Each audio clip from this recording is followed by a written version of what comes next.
Hello! What's up mga idol? So ngayon, panibagong tatuan at kagwapuhan na naman tayo mga idols, no?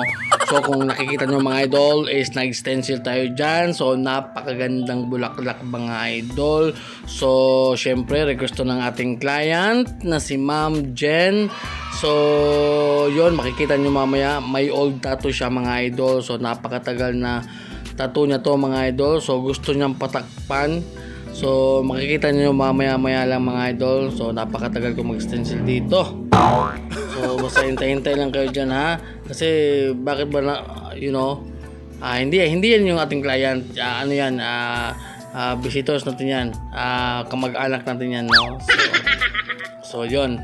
So ito na mga idol, makikita niyo mga idol, ito na yung gustong pakabiran ni Ma'am Jen. So syempre respect pa din sa old artist, sa unang gumawa. So yun, ito na-stencil natin mga idol. Tapos nadikit na natin. So abangan nyo yung final result mamaya kung talagang matatakpan natin to. So madali ang video lang to mga idol. At magsha-shoutout muna tayo. Siyempre unahin natin dito si James Anasco, pa-shoutout idol from Mindanao, Quezon, Bukidnon, may Bantang City idol. Shoutout sa iyo idol James Anasco. At ni Joshua Erong Corato, shoutout idol. So palagi tong nag-share at nag-like at nagko-comments.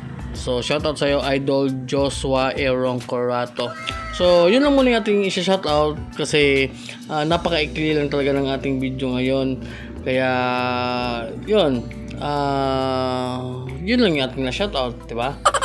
Tapos, syempre, break tayo sa ating tatuan dito mga idol. So, yung needle nga pala nga na ginamit natin dito is isang size lang, 3RL mga idol.